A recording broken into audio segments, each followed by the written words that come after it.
A guerra espiritual. Nós lemos em Efésios 6, versos 10 a 18, o seguinte: Quanto ao mais, sede fortalecidos no Senhor e na força do seu poder. 11. Revesti-vos de toda a armadura de Deus, para poderdes ficar firmes contra as ciladas do diabo, porque a nossa luta não é contra o sangue e a carne, e sim contra os principados e potestades, contra os dominadores deste mundo tenebroso, contra as forças espirituais do mal nas regiões celestes. Portanto, tomai toda a armadura de Deus, para que possais resistir no dia mau, e depois de terdes vencido tudo, permanecer inabaláveis.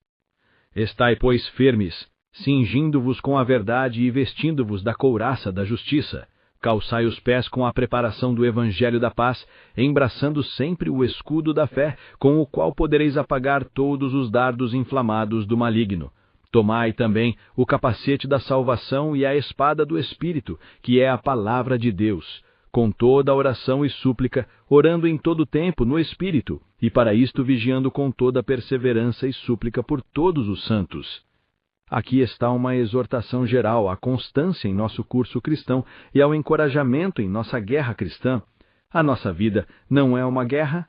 É assim, pois lutamos com as calamidades comuns da vida humana. Nossa religião não é muito mais uma guerra? É assim, pois lutamos com a oposição dos poderes das trevas e com muitos inimigos que querem nos afastar de Deus e do céu.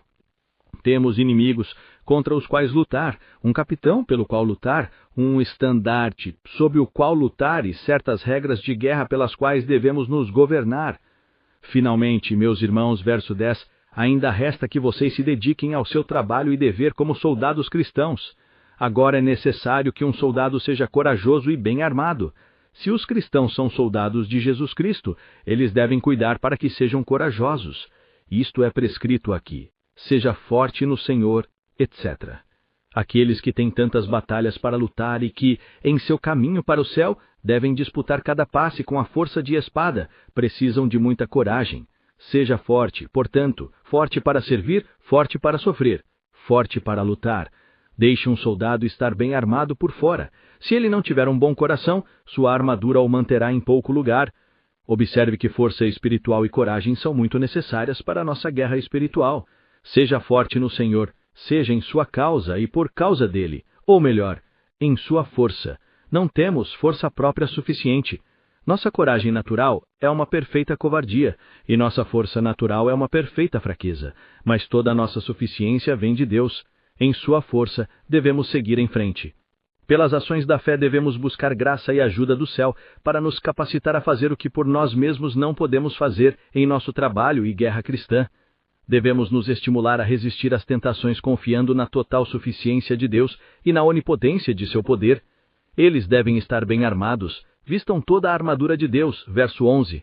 Faça uso de todas as defesas e armas adequadas para repelir as tentações e estratagemas do diabo. Obtenha e exercite todas as graças cristãs, toda a armadura, para que nenhuma parte fique nua e exposta ao inimigo. Eles mesmos, para terem a verdadeira graça, devem visar toda a graça, toda a armadura. Chama-se armadura de Deus, porque Ele tanto a prepara quanto a concede. Não temos nossa própria armadura, que será uma armadura de prova em tempos difíceis. Nada permanecerá em nosso lugar, mas a armadura de Deus. Esta armadura está preparada para nós, mas nós devemos vesti-la. Isto é, devemos orar por graça, devemos usar a graça que nos foi dada e colocá-la em ação e exercício conforme a ocasião. A razão apontada por que o cristão deve estar completamente armado é para que ele possa resistir às ciladas do diabo, para que ele possa resistir e vencer apesar de todos os ataques do diabo, tanto de força quanto de fraude, todas as enganações que ele coloca sobre nós, todas as armadilhas que ele põe para nós e todas as suas maquinações contra nós. Isso o apóstolo amplia aqui e mostra, primeiro, qual é o nosso perigo e que necessidade temos de colocar toda essa armadura, considerando que tipo de inimigos temos, o diabo e todos os poderes das trevas. Pois não lutamos contra carne e sangue. Verso 12. O combate para o qual devemos estar preparados não é contra inimigos humanos comuns, nem apenas contra homens compostos de carne e osso, nem contra nossas próprias naturezas corruptas consideradas isoladamente, mas contra as várias fileiras de demônios que têm um governo que eles exercem, neste mundo. Temos a ver com um inimigo sutil, um inimigo que usa artimanhas e estratagemas conforme verso 11. Ele tem 1000 maneiras de enganar as almas instáveis, por isso é chamado de serpente por sutileza. Uma velha serpente experiente na arte e no ofício de tentar. Ele é um inimigo poderoso, principados, potestades e governantes. Eles são numerosos, eles são vigorosos, e governam aquelas nações pagãs que ainda estão nas trevas. As partes escuras do mundo são a sede do império de Satanás. Sim, eles são príncipes usurpadores de todos os homens que ainda estão em estado de pecado e ignorância. Satanás é um reino de trevas, enquanto o de Cristo é um reino de luz. Eles são inimigos espirituais, maldade espiritual em lugares altos, ou espíritos maus, como alguns traduzem. O diabo é um espírito mau, e o nosso perigo é maior dos nossos inimigos porque eles são invisíveis e nos atacam antes que os percebamos. Os demônios são espíritos malignos, e eles principalmente aborrecem os santos e os provocam com maldades espirituais, pruga, inveja, malícia, etc. Disse que esses inimigos estão em lugares altos ou celestiais, tal é o agora, tomando o céu como se diz por todo o expanso ou espalhando-se do ar entre a terra e as estrelas, sendo o ar o lugar de onde os demônios nos atacam. Ou o significado pode ser, nós lutamos sobre lugares celestiais ou coisas celestiais, assim alguns dos antigos interpretam. Nossos inimigos se esforçam para impedir a nossa ascensão ao céu, para nos privar das bênçãos celestiais e obstruir nossa comunhão com o céu. Eles excriminam nossas almas e trabalham para desfigurar a imagem celestial em nossos corações, e por isso precisamos estar de guarda contra eles. Precisamos de fé em nossa guerra cristã, porque temos inimigos espirituais para lutar, bem como de fé em nosso trabalho cristão, porque temos força espiritual para buscar. Assim você vê seu perigo. Qual é o nosso dever? Tomar e vestir toda a armadura de Deus, e depois ficar firmes e resistir aos nossos inimigos. Nós devemos resistir. Verso 13. Não devemos ceder às seduções e ataques do diabo, mas opô-los. Satanás é dito que se levanta contra nós. 1 Crônicas 1:21. Se ele se levantar contra nós, devemos nos pôr contra ele, estabelecer e manter um interesse em oposição ao diabo. Satanás é o maligno, e o seu reino é o reino do pecado. Resistir a Satanás é lutar contra o pecado. Para que possais resistir no dia mau, no dia da tentação ou de qualquer aflição dolorosa, devemos manter nossa posição e, tendo feito tudo, permanecer. Devemos resolver, pela graça de Deus, não ceder a Satanás. Resista a ele e ele fugirá. Se desconfiarmos de nossa causa, ou de nosso líder, ou de nossa armadura, damos a ele vantagem. Nosso negócio atual é resistir aos ataques do diabo e resistir, e então, tendo feito tudo o que cabe aos bons soldados de Jesus Cristo, nossa guerra será concluída e seremos finalmente vitoriosos. Devemos ficar armados, e isso é aqui mais ampliado. Aqui está um cristão em armadura completa, e a armadura é divina. Armadura de Deus. Armadura de luz, Romanos 13:12. Armadura da justiça, 2 Coríntios 6, verso 7. O apóstolo especifica os detalhes dessa armadura, tanto ofensiva quanto defensiva. O cinto ou cinturão militar, o peitoral, as grevas ou sapatos de soldado, o escudo, o elmo e a espada. É observável que entre todos eles não há nenhum para as costas. Se virarmos as costas para o inimigo, estaremos expostos. Verdade ou sinceridade é o nosso cinto, verso 14. Foi profetizado de Cristo Isaías 11, verso 5, que a retidão deve ser o cinto de seus lombos e a fidelidade o cinto de suas rédeas. Aquilo com o qual Cristo estava cingido, com todos os cristãos deve ser cingido. Deus deseja a verdade, isto é, sinceridade, no íntimo. Esta é a força de nossos lombos, e cinge todas as outras peças de nossa armadura e, portanto, é mencionada pela primeira vez.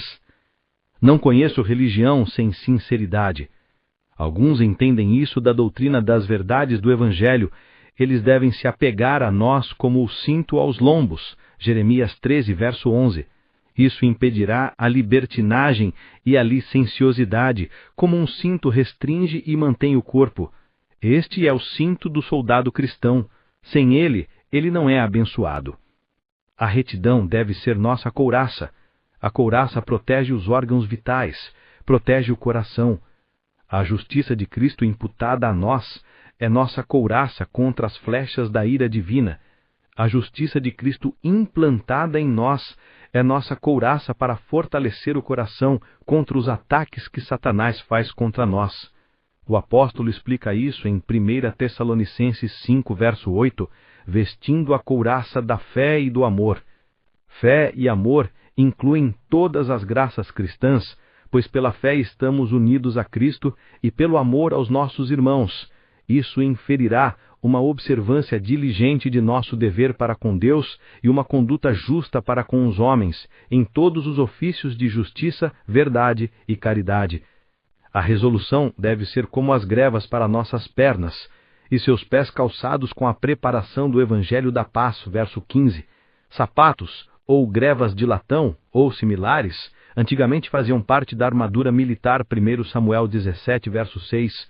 O uso deles era para defender os pés contra armadilhas de biles e paus afiados, que costumavam ser colocados secretamente no caminho para obstruir a marcha do inimigo, aqueles que caíram sobre eles sendo impróprios para marchar. A preparação do Evangelho da Paz significa uma disposição de coração preparada e decidida para aderir ao Evangelho e cumpri-lo, o que nos permitirá caminhar com passo firme no caminho da religião, apesar das dificuldades e perigos que possam existir nele. É denominado o Evangelho da Paz porque traz todo tipo de paz, paz com Deus, conosco e uns com os outros. Também pode significar aquilo que prepara para o entretenimento do Evangelho, ou seja, o arrependimento. Com isso, nossos pés devem ser calçados, pois vivendo uma vida de arrependimento, estamos armados contra as tentações de pecar e os desígnios de nosso grande inimigo. Whitby acha que este pode ser o sentido das palavras. Para que você esteja pronto para o combate, seja calçado com o Evangelho da Paz. Esforce-se por aquela mente pacífica e tranquila que o Evangelho exige. Não seja facilmente provocado, nem propenso a brigar, mas mostre toda a gentileza e toda a longanimidade para com todos os homens. E isso certamente o preservará de muitas grandes tentações e perseguições, assim como estes sapatos de latão que os soldados antigos usavam, etc. Fé deve ser nosso escudo. Acima de tudo, ou principalmente, tomando o escudo da fé, verso 16. Isso é mais necessário do que qualquer um deles. A fé é tudo para nós em uma hora de tentação. A couraça protege os órgãos vitais, mas com o escudo nos voltamos para todos os lados. Esta é a vitória sobre o mundo, até mesmo a nossa fé. Devemos estar completamente persuadidos da verdade de todas as promessas e ameaças de Deus, sendo tal fé de grande utilidade para esse propósito. Considere a fé como sendo a evidência das coisas que não se veem e a substância das coisas que se esperam, e parecerá que ser de uso admirável para esse propósito. A fé ao receber Cristo e os benefícios da redenção, derivando dele a graça, é como um escudo, uma espécie de defesa universal. Nosso inimigo, o diabo, é aqui chamado de maligno. Ele si próprio é maligno e se esforça para nos tornar malignos. Suas tentações são chamadas de dardos, por causa de seu rápido voo e sem discernimento, e pelas feridas profundas que causam na alma. Dardos inflamados, por meio de alusão aos dardos venenosos, que costumavam inflamar as partes que foram feridas por eles, e portanto foram chamados, pois as serpentes com picadas venenosas são chamadas de serpentes ardentes. As violentas tentações pelas quais a alma é incendiada pelo inferno são os dardos que Satanás atira contra nós. A fé é o escudo com o qual devemos extinguir esses dardos inflamados, onde devemos recebê-los e assim torná-los ineficazes, para que não nos atinjam, ou pelo menos não nos machuquem. Observe que a fé, agida de acordo com a palavra de Deus e aplicando-a, agida de acordo com a graça de Cristo e melhorando-a, extingue os dardos da tentação. A salvação deve ser nosso capacete, verso 17, isto é, a esperança que tem por objetivo a salvação. Então, 1 Tessalonicenses 5:8, o capacete protege a cabeça. Uma boa esperança de salvação, bem fundamentada e bem construída, purificará a alma e a impedirá de ser contaminada por Satanás, confortará a alma e a impedirá de ser perturbada e atormentada por Satanás. Ele nos tentará ao desespero, mas a boa esperança nos mantém confiando em Deus e nos regozijando nele. A palavra de Deus é a espada do Espírito. A espada é uma parte muito necessária e útil da mobília de um soldado. A palavra de Deus é muito necessária e de grande utilidade para o cristão a fim de manter a guerra espiritual e ter sucesso nela. É chamada de espada do Espírito, porque é da vontade do Espírito, e ele a torna eficaz e poderosa e mais afiada do que uma espada de 2 gumes. Como a espada de Golias, não há como essa. Com isso agredimos os assaltantes. Os argumentos bíblicos são os argumentos mais poderosos para repelir a tentação. O próprio Cristo resistiu às tentações de Satanás, como está escrito, Mateus 4, versos de 4 a 10. Isso, estando escondido no coração, preservará do pecado. Salmo 119, verso 11. E mortificará e matará aquelas concupiscências e corrupções que estão latentes ali. A oração deve envolver todas as outras partes de nossa armadura cristã. Devemos unir a oração com todas essas graças para nossa defesa contra esses inimigos espirituais, implorando ajuda e assistência de Deus, conforme o caso requer. E devemos orar sempre, não como se não devêssemos fazer nada além de orar, pois existem outros deveres de religião e de nossas respectivas posições no mundo que devem ser cumpridos em seu lugar e época, mas devemos manter momentos constantes de oração e ser constantes com eles. Devemos orar em todas as ocasiões e sempre que as nossas próprias necessidades e as dos outros nos exigirem. Devemos sempre manter uma disposição para a oração e devemos misturar orações jaculatórias com outros deveres e com negócios comuns. Embora a oração estabelecida e solene possa às vezes ser inoportuna, como quando outros deveres devem ser cumpridos, ainda assim, as jaculatórias piedosas nunca podem ser assim. Devemos orar com toda a oração e súplica, com todo tipo de oração, pública, privada e secreta, social e solitária, solene e repentina, com todas as partes da oração, confissão de pecado, petição de misericórdia e ações de graças pelos favores recebidos. Devemos orar no Espírito. Nossos espíritos devem ser empregados no dever e devemos fazê-lo pela graça do bom Espírito de Deus. Devemos observar isso, esforçando-nos para manter nossos corações em um estado de oração e aproveitar todas as ocasiões e aproveitar todas as oportunidades para o dever. Devemos observar todos os movimentos de nossos próprios corações em relação ao dever. Quando Deus diz, busca minha face, nossos corações devem obedecer. Salmo 27, verso 8. Isso devemos fazer com toda perseverança. Devemos cumprir o dever da oração, qualquer que seja a mudança que possa haver em nossas circunstâncias externas, e devemos continuar nele enquanto vivermos no mundo. Devemos perseverar em uma oração particular, não encurtando quando nossos corações estão dispostos a se expandir, e há tempo para isso, e nossas ocasiões exijam isso. Da mesma forma, devemos perseverar em pedidos particulares, apesar de alguns atuais desencorajamentos e repulsas. E devemos orar com súplica, não apenas por nós mesmos, mas por todos os santos, pois somos membros uns dos outros. Observe, ninguém é tão santo e está em tão boa condição neste mundo, mas eles precisam de nossas orações e devem recebê-las.